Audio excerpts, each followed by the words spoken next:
Les appels de l'ennemi et les appels de Dieu.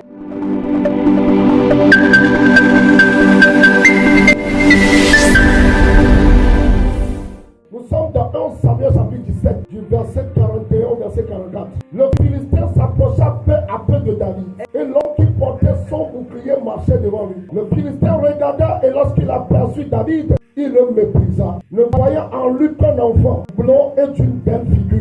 Le Philistin dit à David, suis-je un chien pour que tu viennes à moi avec des bâtons? Et après l'avoir maudit par ses dieux, il ajouta, viens vers moi, et je donnerai ta chair aux oiseaux du ciel et aux bêtes des champs. Donc lorsque le Philistin aperçut David, la Bible dit, il envoûta par ses dieux, en disant, suis-je un chien pour que tu viennes à moi avec des bâtons? Il dit, viens maintenant. Le Philistin appela David, dit, viens, je donnerai ta chair aux oiseaux du ciel et aux bêtes des champs. Notez bien, la phrase dit, viens vers moi, et je donnerai ta chair aux oiseaux du ciel et aux bêtes des champs. Bien aimé dans le Seigneur, il y a des appels dans ce monde, il y a des appels qui appellent pour donner la vie, pour sauver, pour fortifier, mais il y a des appels aussi qui appellent pour détruire, pour tuer, pour oppresser, pour emprisonner. C'est dans ce sens, le Seigneur Jésus a dit, venez à moi, c'est lui qui appelle pour le salut. Cette fois, cet appel-là, c'est pour la délivrance, c'est pour la sécurité, c'est pour l'accomplissement des destinées, c'est pour rentrer dans le projet de Dieu. Quand Jésus appelle, c'est pour libérer, c'est pour éclairer, c'est pour fortifier, c'est pour délivrer, c'est pour périr. Mais quand Satan appelle quelqu'un, il dit, viens, je vais te tuer, voler,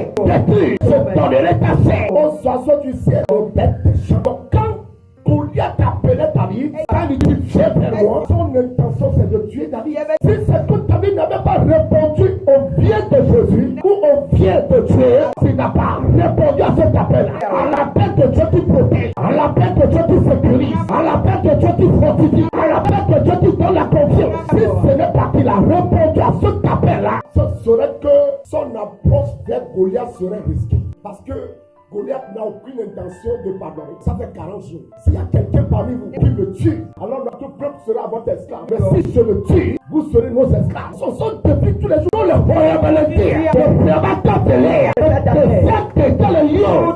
Le cercle de le réclamé. Le lion le clou. Le lion le pétré. Demande où le tue le nez. La vie de prémateur de l'air. Le lion n'est pas fermé. Toutefois qui vous appelle la forêt. Des rivières. Des champs de bataille de sorciers. De l'idolâtrie. De pouvoir satanique. De toutefois qui appelle à la mort. À la destruction. À la captivité. J'ordonne à quelques serviteurs de Dieu que cette voie-là cesse. Au nom de Jésus.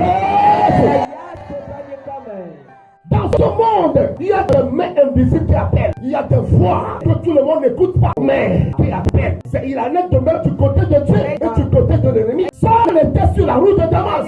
Une lumière a jailli. Tous ceux qui étaient sur la route ont vu la lumière. Mais tout le monde n'a pas écouté la voix. Ils ont vu la lumière. Tous ceux qui étaient là-bas, ils ont vu la lumière. Mais tout le monde n'a pas écouté la voix qui appelait. C'est Saul qui a écouté la voix. De la même manière, dans ce monde, il y a des voix qui appellent. Tout le monde ne l'attend pas. Mais celui qui spécifiquement que la voix appelle, lui, il attend la voix. Il y a des voix qui appellent pour détruire, qui appellent pour tuer. C'était ce que David Goliath a fait. Heureusement, il y a quelqu'un parmi le peuple qui a écouté l'appel de Dieu, qui a répondu à cet appel et à qui tu as donné pouvoir d'aller et de teindre la voix de l'ennemi, la voix de Goliath. Je me rappelle, j'étais enfant, j'étais encore primaire. Par la grâce de Dieu, j'étais excellent, j'étais intelligent. Par la grâce de Dieu. À un moment donné de ma vie, quand je reviens de l'école, il y a une voix qui me disait, prends du charbon, commence à écrire sur les murs. Mais j'entendais une voix, n'obéis pas.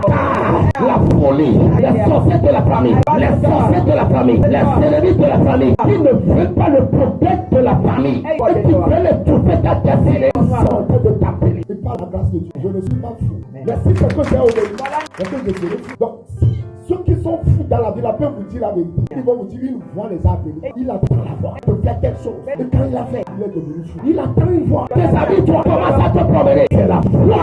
Mais Dieu nous a délivrés comme il a délivré ta vie. Afin que nous sauver, pour que nous affrontons les voix horribles qui appellent les humains dans le malheur. C'est pourquoi tout comme Dieu a sauvé ta vie, il a donné la force et qu'il a dit, va éteindre la voix maléfique. Qui te fit des gens, qui les appelle pour la mort, qui les appelle pour les maladies, pour la destruction, pour la captivité.